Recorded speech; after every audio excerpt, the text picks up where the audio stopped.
রকম বেহুরমাতি না হয়, বেউজ্জতি না হয় পতাকা, সেটাও মাথায় রাখবেন। দেশে বাস করবে, দেশের আইনকে অমান্য করবে, ও মুসলমানও ভালো মুসলমান নয়। অতি ভক্তি আবার চোরের লক্ষণ, ভুল হয়ে যাবে, বিপদে পড়ে যাবে।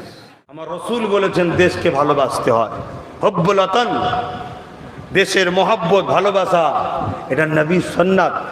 আমার নবী খোদ নিজে তিনার মক্কাকে ভালোবেসেছেন, জোরে বলুন সুবহান। হ্যাঁ, আবার আপনাদের এখানে শুনছি নাকি প্রোগ্রাম টোগ্রামও করে নাকি সব আপনারা। যাক, ভালোবাসা আমি করি, আমি নিজে করি। আমার বাড়িতে আমি প্রতি বছরে 15ই আগস্ট স্বাধীনতা দিবস উদযাপন করি, কারণ এ দেশ আমার দেশ। এদেশের জন্য উলামাদের অনেক কোরবান আছে, অনেক জীবন দিয়েছে এদেশের জন্য। কিন্তু আমরা নিজেরা সরে গিয়ে একে তাকে সব দায়িত্ব দিচ্ছি, তুই চালা তুই চালা তুই চালা। তারা চালানোর থেকে বেশি বিক্রি করে ফেলছে। অতএব নিজেকে নিজের দেশের জন্য ভাবুন, নিজের দেশকে মহব্বত করুন, প্যার করুন, নিজের দেশের পরচামকে উড়াবেন শান মর্যাদার সাথে। 15ই আগস্ট গরিব দুঃখী দেশবাসীদেরকে বস্ত্র দেবেন, খানা খাওয়াবেন, বাচ্চাদেরকে কলম পেন দেবেন, পড়াশোনা করো, ভারতীয়রা শিক্ষিত। ইমাম সাহেব আর কুরবানির পশুটাকে হাতে পায়ে দড়ি বাঁধে কে? ওর জন্য আলাদা লোক আছে না? না, হ্যাঁ। ইমাম যখন হাতে পায়ে দড়ি বাঁধে, এই বাঁধার আগে কি ইমাম সাহেব ছুড়ালে কুরবানির পশুর সামনে এসে ঘরে নাকি? ঘুরলে কপালে বিপদ। ইমামকে একেবারেই কুরবানি করতে হবে। ইমাম যখন সাইডে থাকে, ছুরিও সাইডে থাকে, আগে আপনারা গিয়ে সাধারণ লোক কুরবানির পশুকে গায়ে হাত বোলায়, খড় খাওয়ায়, পানি খাওয়ায়, এমনি তো বলেছে দুধের গরু। ভালো করে হাতটা বুলিয়ে তার হাতে পায়ে দড়ি বেঁধে কপিকল করে টেনে ফেলে দিয়ে শুইয়ে দিয়ে পিঠের উপরে কাঁধের উপরে সব চেপে ধরেছে, বড় বড় চোখ বার করে দেখছি কি করে বাবা এখানে খাবার ছিল তো। তারপরে দেখছি ইমাম সাহেব ছুরি নিয়ে এসছে। আর ইমাম সাহেব এখন দূরে আছে, ইনাকে দিয়ে ইমাম সাহেব আমাদেরকে বাঁধছে। শুনছেন না? হ্যাঁ, রাজ্য সরকার হচ্ছে বাঁধছে, ইমাম সাহেব দিল্লিতে আছে। যখন বাধা হয়ে যাবে তখন বড় বড় চোখ বার করতে কি হয়ে গেল তখন আর কিছু করার থাকবে না। তোমরা আমার বাপের ছেলে, দাদা হুজুরের রুহানি বাচ্চা বা অন্য সিলসিলার হলো আমার নবীর উম্মত, তাই বুঝাচ্ছি আমাদের লড়াই হিন্দুদের বিরুদ্ধে নয়, আদিবাসীর বিরুদ্ধে নয়, মতুয়াদের বিরুদ্ধে নয়, আমাদের লড়াই হলো জালিম শাসকদের বিরুদ্ধে। ঠিক। আদিবাসীর সঙ্গে বন্ধুত্ব করো, দলিতের সঙ্গে বন্ধুত্ব করো, মতুয়ার সঙ্গে বন্ধুত্ব করো, এসটি এসসি কে বুঝাও, বুঝিয়ে দেখাও, নওশাদকে দেখো তোমার মমতা কি এত সেকুলার হতে পেরেছে? তোমার মোদি দেখাও সবার জন্য এই ছেলেটা লড়ছে। ঠিক।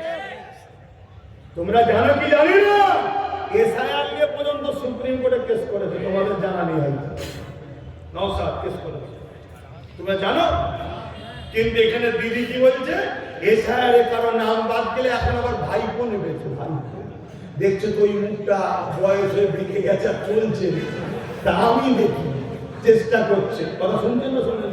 কখন লরির মাধ্যমে করেছে, কখন হুটে হুটে করছে, কি করবে? তবে এতটুকু মনে রেখে দিও, আল্লাহ পশ্চিম বাংলার মুসলমানকে নুন বানিয়েছে, আর মুসলমান নিজে থেকে হতে যাচ্ছ তেজপাতা। এই জন্য দুর্দশা। নুন হও, নুন এত খতরনাক জিনিস, তুমি ছাড়া বাংলায় সরকার হবে না। আর তোমাকে নিয়ে কেউ যদি বেশি জ্বালাতন করে, মানে বেশি নুন দিয়ে দেয়, সেটাও খাওয়া যাবে না। ঠিক কথা মাথায় ঘুরছে? সেই জায়গায় আজকে নওশাদ বলছে, আমার শেষ কথা, আপনারা আমাকে ভালোবাসেন, ভালোবাসে বলার অধিকার আছে তো না? আমি একটা হুজুর, দিনের প্রচারক, আমার মসজিদকে যে বাঁচাবার জন্য কেস করবে, আমি তার সাথ দেবো না? দেবো না? বলে বলুন। নওশাদ আমার ভাই, পরের কথা, নওশাদ ওয়াকফ বাঁচাবার জন্য সুপ্রিম কোর্টে কেস চালাচ্ছে, তাই আমি ওকে সাথ দিচ্ছি। তোমরা ওর সাথ দেবে কারা? হাত তুলে দেখাও। হাত মনে থাকবে, হাত মনে থাকবে, হাত তুলে রেখেছো, তাই ভাই একটু দেখে নাও, দেখে নাও। যদি কেউ হাত না তুলে ঝগড়া করবে নাকি? আমরা ঝগড়া করছি না। হাত নাগাও, ঝগড়া করবো না, আমরা শুধু বুঝে নেবো এ আমাদের নয়। কথা বুঝে আসছে না? যার আছে তার সাথে থাকবে, দেখ আমাদের দেখার দরকার নেই। এই কথাটা মনে থাকবে। 500, 1000, 1000, 2000, 5000, 10,000ও দিতে পারে, বিক্রি হয়ে যাবে না তো? যদি 10,000 দেয় বিক্রি যাবে? বিক্রি হলে কি হবে জানেন তো? হ্যাঁ, এই যে বিহারে ভোট হয়ে গেল না, বিহারে ভোট হয়ে গেল, আমার কিছু বোন বিজেপির মিটিংয়ে গিয়ে খুব নাচতে দেখি, তারপরে কিছুদিন পরে দেখি কাঁদছে। মিডিয়া জিজ্ঞেস করছে क्या बात है, क्यों रो रहे हो?